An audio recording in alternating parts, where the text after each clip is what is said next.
오늘도 당신은 남은 인생 쓸쓸히 혼자 살다 가는 것이 두려워서 항상 당신이 먼저 연락해서 억지로 관계를 유지하고 계시오. 내가 연락을 먼저 하지 않으면 일주일이든 몇 달이든 몇 년이든 연락이 절대로 먼저 오지 않는 사람. 그래서 연락을 먼저 꼭 주기적으로 해야 관계가 유지되는 사람. 자신에게 이익이 되는 사람과는 어떻게든 친하게 지내지만 그 사람이 더 이상 이용 가치가 없으면 냉정하게 관계를 끊는 사람. 만약 당신에게 고급 승용차가 있다면 그 차에 타려는 사람은 많을 것이요. 하지만 정작 우리에게 필요한 사람은 그 승용차가 고장났을 때 같이 버스를 타줄 사람이지. 그래서 당신이 이것을 안다면 남은 인생 허비하지 않고 참된 사람들과 행복하게 지낼 수 있을 것이요.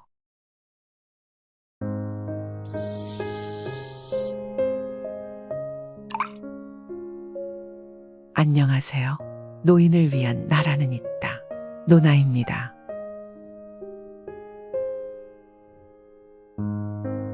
아리스토텔레스는 말했습니다. 친구가 되려는 마음을 갖는 것은 간단하지만 우정을 이루기까지는 많은 시간이 걸린다. 우리는 세상을 살아가며 다양한 사람들과 관계를 맺고 살아갑니다. 하지만 모든 사람과 다 좋은 관계를 유지할 수 없으며 때로는 우리에게 좋지 않은 영향을 끼치는 사람도 있죠. 혹시 여러분들의 주변에는 이런 사람은 없으신가요? 내가 연락을 먼저 하지 않으면 일주일이든 몇 달이든 몇 년이든 연락이 절대로 먼저 오지 않는 사람.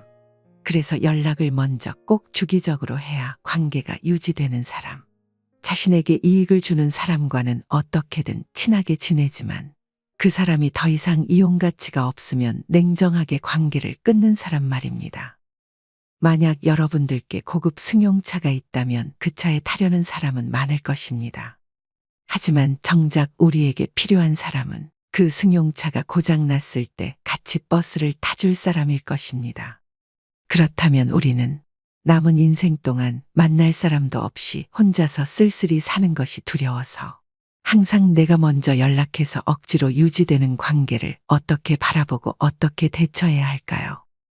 어느 날 핸드폰에 메시지 알람이 울렸습니다.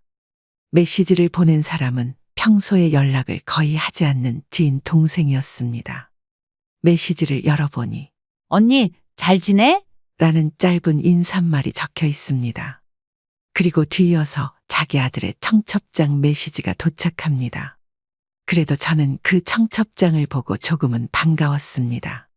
아들이 나이가 찼는데도 결혼을 안 하고 있다며 이러다 노총각으로 늙겠다고 걱정하던 동생의 모습이 떠올랐기 때문이었습니다. 하지만 한편으론 그와 동시에 괘씸한 마음도 함께 들었습니다. 그동안 안부 한번 물어보지 않다가 갑자기 아들 청첩장을 먼저 내미는 것이 섭섭했습니다. 물론 연락을 안 한 지는 오래되었지만 그래도 예전에는 자주 만나고 꽤 친한 사이라고 생각했었는데 우리가 겨우 문자 하나로 경사를 알릴 사이인가 싶어서 허탈함마저 들었지요. 하지만 그래도 한때나마 친했던 동생이니 축하는 해줘야겠다 싶어서 답장을 했습니다. 아들이 결혼한다니 축하해. 너도 그동안 잘 지냈지? 그러자 동생은 몇 초 만에 바로 답장합니다. 그럼 우리 아들이 결혼을 한다니 꿈만 같아. 저는 동생의 꿈 타령에 살짝 당황스러웠습니다. 그도 그럴 것이 동생은 항상 고민이 많고 부정적인 성격이었기 때문이었습니다. 그래서 이런 밝은 모습에 적응이 되지 않았습니다. 그리고 동생은 원래부터 감정에 기복이 심했습니다. 오전과 오후까지 갈 것도 없이 아주 시시때때로 기분이 바뀌는 한마디로 종잡을 수 없는 성격이었죠. 그런데 그런 동생이 어느 날부터 갑자기 연락이 닿지 않았습니다. 전화도 받지 않았고 문자를 보내도 일절 답장이 오지 않았습니다. 그래서 저는 동생에게 무슨 일이 생긴 것은 아닌지 한참을 걱정했었죠. 그런데 갑자기 몇 년 만에 연락이 와서 꿈 타령이라니 당황스럽기 짝이 없습니다. 그렇게 혼란스러운 마음을 애써 추스리고 있는데 갑자기 다시 장문의 문자가 옵니다. 아들이랑 며느리가 신혼여행을 하와이로 간대. 코로나긴 하지만 그래도 다들 해외만 잘들 나가잖아. 내가 아들 신혼여행은 꼭 외국으로 보내고 싶었는데 다행히 아들 내외도 그렇게 하겠다지 뭐야? 저는 갑자기 이게 무슨 자랑질인가 싶었습니다. 이 친구는 그동안 내 딸이 결혼한 사실은 알고나 있을까? 내 딸은 코로나가 심각할 때 결혼해서 해외여행은 꿈도 못 꿨는데 지금 자기 아들은 해외로 신혼여행 간다고 자랑하는 건가 싶어서 슬슬 짜증이 났습니다. 그래, 결혼식 축하하고 그럼 우리 결혼식 날에 가서 보자. 그래서 저는 이렇게 서둘러 대화를 마무리했지만 동생의 돌아오는 답장에 어이가 없어져 버렸습니다. 그래, 고마워 언니. 근데 언니 딸내미는 아직 시집 안 갔지? 저는 눈을 크게 뜨고 메시지를 다시 읽어보았습니다. 동생은 제 딸이 결혼한 걸 모르는 게 분명했습니다. 그리고 저한테 관심이 없는 것도 확실하다고 생각했습니다. 내 카톡 프로필 사진이며 카카오 스토리에 온통 제 딸과 손주랑 같이 찍은 사진으로 도배되어 있었으니까요. 저는 그제서야 이 동생이 얼마나 이기적인 친구였는지가 떠올랐습니다. 동생은 몇 년 전 마포에 있는 아파트로 이사 갔습니다. 그 집 살 때 4억을 줬는데 지금은 1억이 올랐다고 합니다. 그런데 주변에 있는 집들은 2억까지 올랐는데 자기네 집만 1억밖에 안 올랐다고 전화해서 징징거렸습니다. 저는 그에 비하면 대출 3천만 원 안고 겨우 1억 5천만 원짜리 집에 사는데 말입니다. 그리고 또 한 번은 전화를 해서는 자기가 일을 저질렀다는 겁니다. 이유인즉슨 요새 주변에 자기 친구 중에 밍크코트 안 입고 다니는 사람이 없어서 자기도 품위 있게 밍크코트를 샀는데 생각해보니 너무 돈이 아까워서 환불을 하려 했지만 백화점 측에서 거절했다는 겁니다. 밍크코트를 사자마자 수선을 해버렸기 때문에 안 된다고 말입니다. 그런데 그런 동생의 전화는 밍크코트에서 끝나지 않았습니다. 명품 가방에 구두에 모자에 향수에 품목도 참 다양했습니다. 그리고 매일 돈 없다고 징징대더니 그해 여름에는 푸켓으로 자식들이 여행을 보내준다며 자랑질입니다. 그런데 그 행복도 잠시 얼마 후 다시 전화와서 무슨 호텔비가 이렇게 비싸냐, 식당도 너무 비싸서 자식들이 보내줘도 못 가겠다며 난리입니다. 그런데 동생은 그렇다고 여행 다녀오면서 선물 한번 사온 적이 없었죠. 그래서 지금 뒤돌아보면 이 친구는 저를 감정 쓰레기통쯤으로 생각했던 것 같습니다. 자신이 힘들 때만 연락해서 나한테 위로받다가 해결되면 연락 끊고 또 갑자기 연락해서 자랑을 하고 정작 내 이야기는 거의 들어주지 않았습니다. 그래서 저는 동생한테 연락이 올 때마다 답장을 최대한 늦게 하고 약속도 최대한 미룬 뒤에 잡았던 기억이 났습니다. 그렇게 저는 불현듯 스쳐 지나가는 과거가 생각나서 말에 뼈를 담아서 문자를 보냈습니다. 내 딸은 벌써 결혼한 지 오래됐어. 벌써 몇 년이나 됐는데 몰랐어? 그러자 10여 분간 연락이 없다가 문자가 옵니다. 당황해서 뒤늦게 제 프로필 사진이며 카카오 스토리를 살펴본 것이겠죠. 아, 그랬구나. 내가 몰랐네. 그러고 보니 프로필 사진에 있는 사람이 딸이랑 손주였구나. 축하해, 언니. 그렇게 저는 동생과 연락을 끊고 지난 기억들이 떠올라서 씁쓸한 마음을 곱씹어야 했습니다. 동생의 아들 결혼식은 그간의 정을 생각해서 마지막으로 참석하기로 했죠. 그리고 결혼식에 다녀온 후 이제부터는 나에게 긍정적인 영향을 주는 좋은 사람들을 만나야겠다고 다짐했습니다. 그런데 몇 달 뒤 다시 동생에게서 문자 메시지가 왔습니다. 언니, 나 너무 짜증나서 미치겠어. 며느리 때문에 속상해서 죽겠어. 그렇게 여기까지 서울에 사는 어느 60대 중반의 주부의 사연이었습니다. 사연을 듣고 여러분들은 어떤 생각이 드시는지요? 그리고 여러분들도 주변에 저러한 인연이 있는 것은 아닌지요? 내가 연락해야만 이어지는 관계, 내가 먼저 연락을 안 하면 연락이 안 오는 관계, 이 관계는 대체 무엇을 의미할까요? 이때 상대들은 대체 무슨 생각을 가지고 있는 걸까요? 심리 상담사들은 이에 대해 이렇게 말합니다. 내가 연락하지 않으면 끝나는 관계는 종종 우리가 인생을 살면서 경험하는 상황 중 하나라고 말입니다. 사람 간의 관계는 상호 소통과 노력을 통해 성장하고 유지되는데 이러한 관계는 보통 한쪽에서만 노력할 뿐 상호 소통이 이루어지지 않기 때문에 관계가 지속되기 어렵다고 합니다. 그렇다면 여기서 내가 먼저 연락하지 않으면 연락을 하지 않는 사람들의 심리는 무엇일까요? 그들은 과연 어떤 속사정으로 우리를 피곤하고 섭섭하게 만드는 것일까요? 이에 대해 심리 전문가들은 그들을 크게 4가지 유형으로 분류하여 설명하고 있습니다. 첫째, 연락을 망설이는 소심한 성격. 때로는 상대를 배려하는 마음과 생각이 너무 많아서 연락을 망설이는 사람들이 있습니다. 이들은 소심한 성격 때문에 연락을 취하려고 하지만 너무 많은 생각과 걱정 때문에 망설이게 되는 것이죠. 소심한 사람들은 상대방에게 불편함을 주고 싶어 하지 않으며 그들의 시간과 상황을 배려하고자 합니다. 그래서 자신의 연락이 상대에게 어떤 영향을 줄지 걱정하며 결국 연락을 미루게 됩니다. 예를 들면 그런 사람들은 여러분들의 생일날 축하 문자를 보내고 싶어도 연락 안 한 지 너무 오래됐는데 이제 와서 연락을 해도 괜찮을까 라는 생각에 망설이게 되고 결국 연락을 하지 않게 되는 것입니다.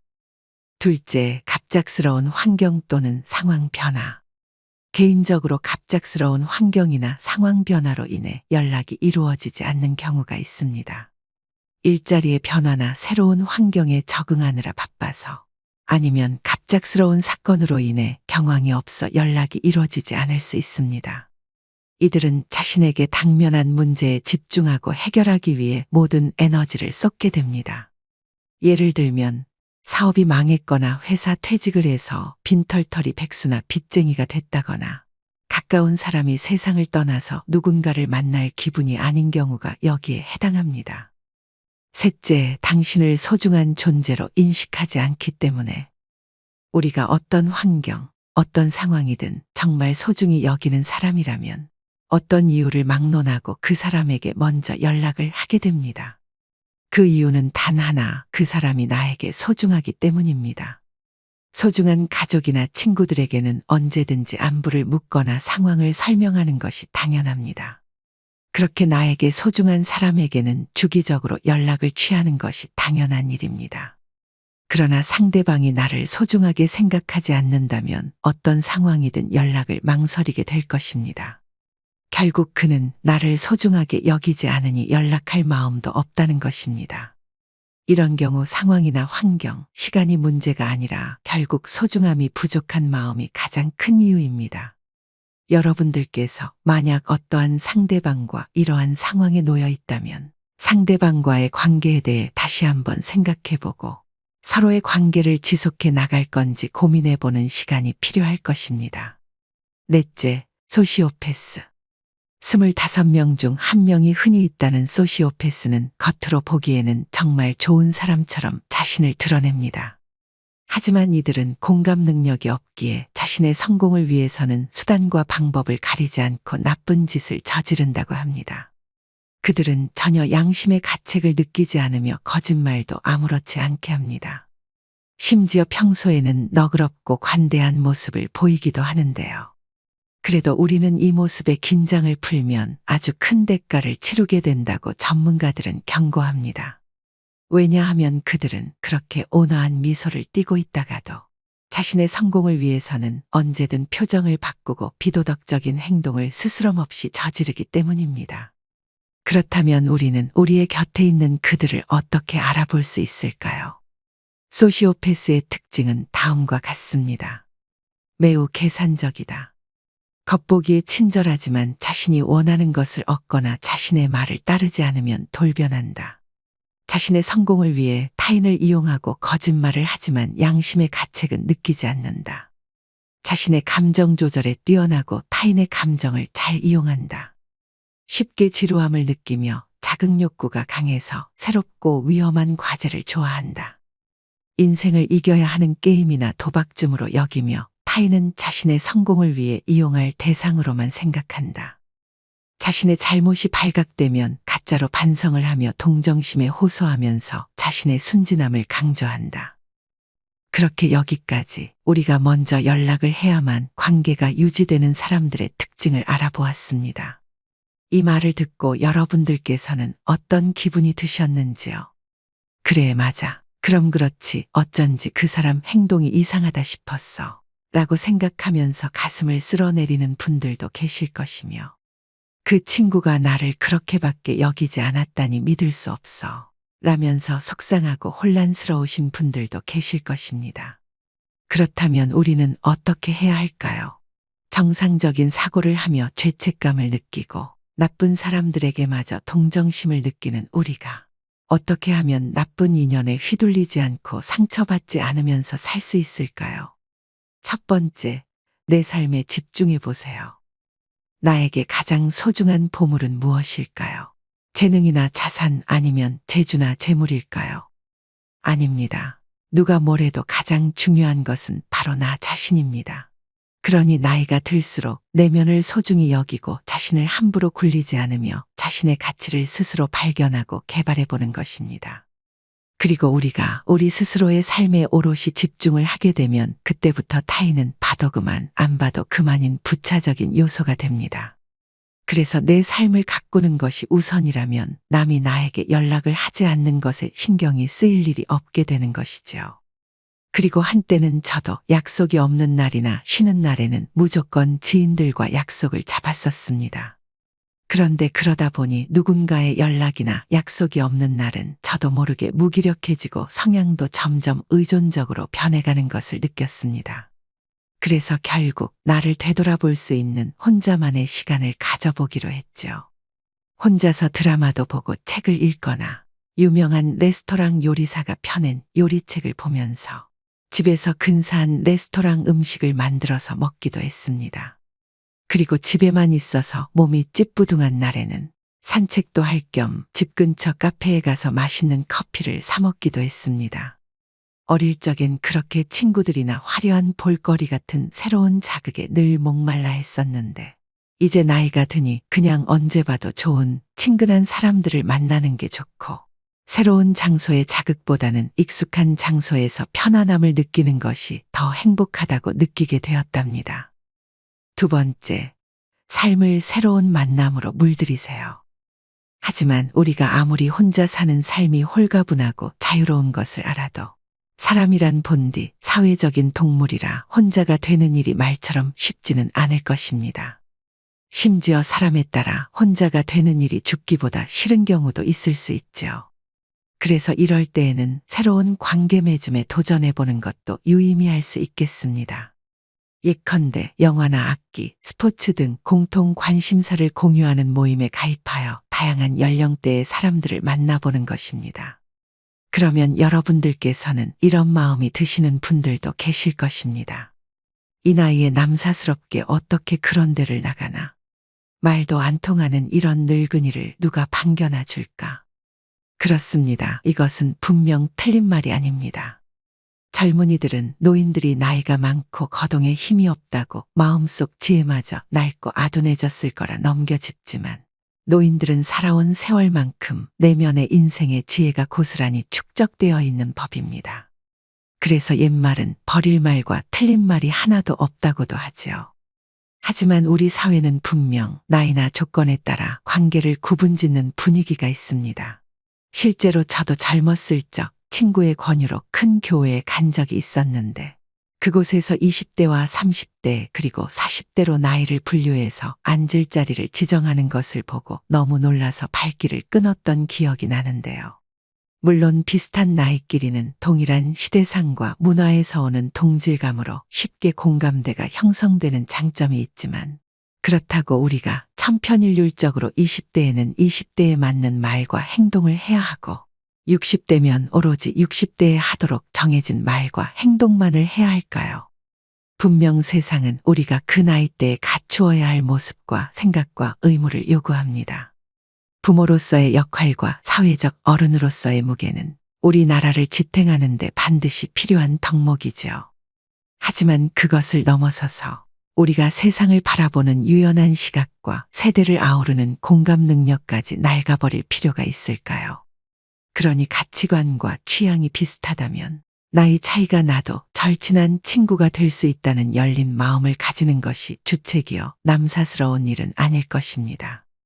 그렇게 여러분들께서도 보다 열린 마음으로 새로운 만남도 가지시면서 젊은 세대와 세상 돌아가는 이야기도 나누며 신선한 자극도 받고 그들에게서 배울 건 받아들이시다 보면 우리의 삶은 더욱 더 풍성해질 것입니다. 세 번째, 아무리 한가해도 아무나 만나지 마세요. 저는 요즘 아무리 한가해도 과거에 항상 제가 먼저 찾았던 사람에게는 연락을 하거나 만남을 기약하지 않습니다. 그리고 그 사람이 연락을 해와도 저는 아예 전화를 받지 않거나 실수로 받았다 하더라도 대충 둘러대고 끊는답니다. 그리고 주기적으로 전화번호를 바꾸어서 정말로 함께하고픈 사람에게만 새 번호를 공유합니다. 물론 인간관계가 철저히 기브 앤 테이크가 되는 것도 안 될 말이지만 일방적으로 한쪽만 계속 신경을 쓰고 연락을 한다면 어느 순간 한쪽은 지치게 마련이죠. 그렇게 매번 제가 먼저 연락해서 제 돈을 쓰면서 억지로 유지했던 관계를 돌아보면 그 중에는 심지어 저로 인해 적지 않은 심리적, 물질적인 이득을 본 사람들도 몇 명 있었지만 그들은 제게 고맙다는 말은커녕 어떻게든 더 내놓으라며 성화였습니다. 정말로 저는 실제로 그들에게 고맙다는 말을 들어본 적이 없었습니다.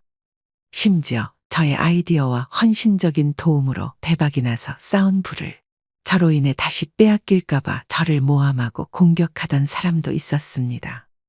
그래서 저는 요즘 본인 이익을 위해 도움을 필요로 하거나 평소에는 이런 방구 연락도 없다가 어느 날 갑자기 자기가 아쉽다고 연락하거나 찾아오는 사람에게는 모르는 사람들이 보기에는 조금 매정하다 싶을 정도로 인연을 끊어내며 살고 있습니다. 그렇게 하지 않으면 또다시 추후 시간이 지나서 그들의 이기심 때문에 불쾌했었던 저의 감정이 사그라들 때쯤 슬며시 연락을 해올 그들이니까요.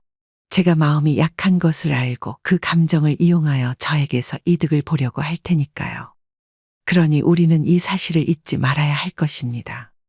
그들은 오늘도 감정적인 이득과 재정적인 이득을 취할 목적으로 기생할 대상을 찾아서 전화를 돌린다는 것을, 그들이 내게 연락을 하는 것은 내가 그들에게 특별하고 소중한 사람이어서가 아니라 내가 그들의 빽빽한 전화번호부의 목록 중 일부일 뿐이라는 것을 말입니다. 네 번째, 불필요한 친구 관계를 구조조정해 보세요. 물론 친구 사이에는 겸손한 태도로 상대를 배려해 주는 것은 기본이지만, 하지만 그렇다고 매사에 싫은 것도 좋은 척하고 불쾌할 때도 아닌 척 한다면 평생 그 친구들과의 관계는 오래가지 못할 것입니다. 그 예로 저에게도 한때는 항상 같이 붙어 다니던 친구 4명이 있었습니다. 우리는 학창 시절부터 같은 꿈을 꾸면서 서로에게 힘이 되어 주었던 진정한 친구들이었습니다. 4명 중 한 친구가 가난하여 도시락을 못 사오면 다른 친구들이 도시락을 나누며 함께 했습니다. 나쁜 길에 빠지는 친구가 있으면 붙잡고 설득하여 다시 열심히 공부하도록 도왔습니다. 그렇게 다들 열심히 공부하고 그림을 그리며 성실하게 학교를 다녔죠. 그런데 그러다 보니 우리 5 친구들 사이에서는 묘한 기류가 흐르기 시작했습니다. 평소에 그렇게 다들 건전하고 건설적인 미래에 대한 이야기만 하다 보니 어느 순간부터 솔직한 서로의 속내를 이야기하지 않게 되었습니다. 친구의 솔직한 속내는 못남이 되고 약점이 되었죠. 그래서 그런 친구들의 자라기 경쟁에 숨이 막혔던 저는 이제 그만하자고 지속적으로 말했지만 소용이 없었고, 오히려 속내를 투명하게 다 털어놓는 저만 어리숙한 바보가 되었습니다. 친구라는 건 흔히 서로 격없이 편안하게 떠들며 즐기려고 보는 것인데, 우리 친구들은 만나기만 하면 이건 무슨 학술회가 따로 없었습니다. 쉬운 말을 놔두고 굳이 현학적인 용어를 쓰면서 점잔을 빼고 서로의 속마음은 모른 척하는 친구들의 모습에 저는 너무 속이 상했습니다. 그리고 그것은 성인이 되어서도 마찬가지였죠. 그래서 저는 어느 날 생각했습니다. 이 넓은 세상에서 좋은 사람을 만나 좋은 시간 보내기도 부족한데 마음을 숨겨가면서까지 굳이 친구 관계를 이어가야 할까? 물론 중마고우들과 연락을 끊는 일은 매우 고통스러웠지만 속마음을 숨긴 채 마음이 굳은 그들과 함께 있는 것은 더 큰 고통이자 시간 낭비였기에 저는 그 친구들과 서서히 멀어졌고, 이제는 아예 연락을 하지 않게 되었습니다. 5번째, 인간관계는 양보다 질이다. 우리가 행복한 노후 생활을 위해서는 얼마나 많은 친구가 필요할까요? 우리는 흔히 인간관계의 폭이 넓은 사람, 즉 흔히 말하는 마당발을 부러워합니다. 혹시나 여러분들께서는 반나절이 지나도 전화 한 통 오지 않는 나의 휴대폰에 비해 5분, 10분이 멀다 하고 전화나 문자 메시지가 오는 마당발의 바쁜 휴대폰을 부러워하신 적은 없으신지요? 마당발은 요즘 아이들 말로 인싸라고 표현하기도 하는데요. 인싸는 인사이더라는 말의 줄임말로써 각종 행사나 모임에 적극적으로 참여하면서 사람들과 잘 어울려 지내는 사람을 뜻한다고 합니다. 그리고 인싸라는 말은 사람들 무리에 둘러싸여 있는 사람을 뜻하기도 하는데요. 하지만 그렇다고 주변에 사람이 많으면 무조건 좋은 것일까요? 이에 대해 수많은 은퇴자들은 말합니다. 은퇴를 하고 사회생활에서 쌓았던 폭넓은 인간관계가 오히려 경제적 부담을 초래했다고 말입니다. 그래서 우리는 나이가 들수록 경제적인 측면에서라도 그러한 폭넓은 인간관계보다는 동일한 취미와 가치관을 공유할 수 있는 진정한 친구관계 형성이 중요할 텐데요. 그래서 법정 스님도 이렇게 말씀하셨습니다. 고독과 고립은 다르다. 홀로 사는 사람은 고독할 수 있어도 고립돼서는 안 된다. 모든 살아있는 존재는 관계 속에서 거듭거듭 형성되어 간다. 홀로 있을수록 함께 있으려면 자기 관리가 철저해야 한다. 그렇습니다. 노후에 고립되지 않기 위한 친구관계는 한순간에 이루어지지 않는 것입니다. 그러니 여러분들께서도 노후에 불필요하게 폭넓은 인간관계보다는 비록 수는 적어도 진실되고 마음을 터놓고 소통할 수 있는 진정한 인간관계를 맺는 것이 어떠실런지요. 그렇게 차근차근 친구의 양보다는 질에 집중을 해보는 것입니다.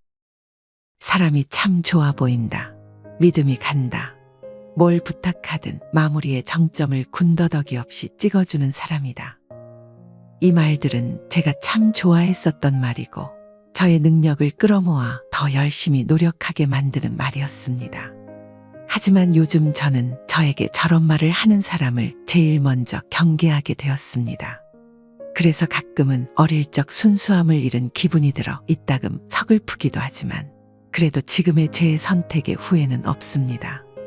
그리고 멀리 갈 것도 없이 우리 주변을 보면 누구보다 열심히 성실하게 살아온 어르신들은 다들 이렇게 말씀하십니다. 건강한 인생을 사는 지름길은 불우이웃을 돕는 것이 아니며 자선단체에 큰 돈을 기부하는 것도 아니요. 타인의 행복을 위해 진심으로 기도하고 애정을 쏟으면서 내 시간과 나의 인생을 희생하는 것도 아니라고 말입니다. 저는 어머니가 일찍이 돌아가셨기에 가끔 고민거리가 있거나 엄마가 보고 싶을 때면 이모네 집을 찾아갔습니다. 그러면 이모는 수심이 가득한 제 얼굴을 보고는 이내 엄마와 비슷한 표정으로 웃으며 이렇게 말씀하셨습니다. 쓸데없이 고민하지 말고 그냥 네 맘대로 살아라. 그리고 제가 좋아하는 음식을 가득 차리고는 다시 네 맘대로 먹으라고 말씀하셨습니다. 저는 어린 마음에 그 말을 들으면 왜 그렇게 눈물이 나는지 몰랐습니다. 분명 엄마는 저렇게 투박하게 말하는 사람은 아닌데도 그 말에서 긍정적이고 단순했던 엄마의 향기를 느꼈습니다. 그리고 나이가 든 지금 엄마가 이모를 통해 하려던 말이 무엇인지 이제는 알 것도 같습니다. 너답게 살아라. 인생의 갈림길에서 어떻게 해야 할지 헷갈리거든. 고민하지 말고 그냥 남에게 피해를 주지 않는 선에서 너답게 살아라. 모든 관계를 원활하게 하기 위해 전전긍긍하지 말고 너를 상처내거나 이기적인 기쁨을 위해 너를 이용하려는 대상과는 단호하게 선을 그어라. 그리고 다른 누구보다 너의 감정을 스스로 존중하면서 그렇게 너에게 집중하며 온전히 너답게 행복하게 잘 살아라. 너 자신이 너다울 수 있고 그래서 행복한 삶을 사는 것. 그것이 네가 이 세상에 태어난 유일한 이유이고 의무란다.